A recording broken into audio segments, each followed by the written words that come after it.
for my parents, the circle of friends hasn't expanded. But I can see why at the same time as well, because just for my dad, coming into Australia was a very difficult thing to do. And he experienced that with a whole bunch of people. So they share the experience, and so they've bonded over it. And what he did was he came with, he didn't have any money when he came. He didn't have money to buy a plane ticket, so he had to borrow from several family members to come here. And he worked at the Sydney Fish Markets. Do you know it? He worked at the Sydney Fish Markets for a year, opening oysters and shelling prawns. So he's very good at that now.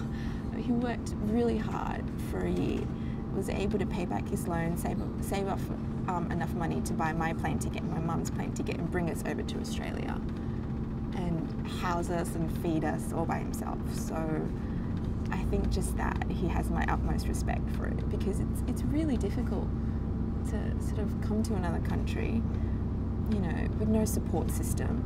Your family can't help you because they don't have the money or the capacity to do it, and just have to rely completely on yourself. And you're in the country illegally as well, so it's a really tough thing to do. And he's made a comfortable life for himself, and I think that's enough. I think that's great.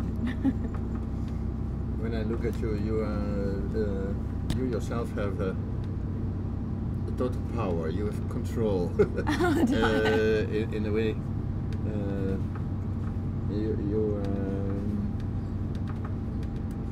I think you can go wherever.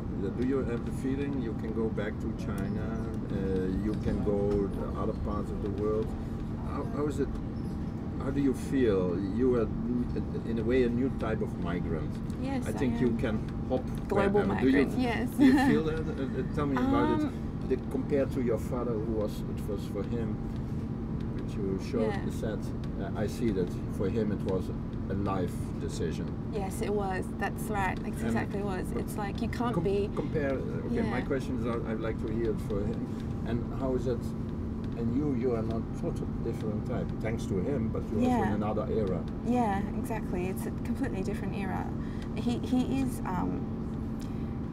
For him moving to Australia, it was a life decision. It was either China or Australia. There was no in between. But for me, especially with the technology there is now, the global village, it's, the world is condensing, and for me, I feel like I am able to go whenever I like, and I can also come back as well. Like Sydney, I think, will always be my home. It'll always be my base. It's where my heart is, really.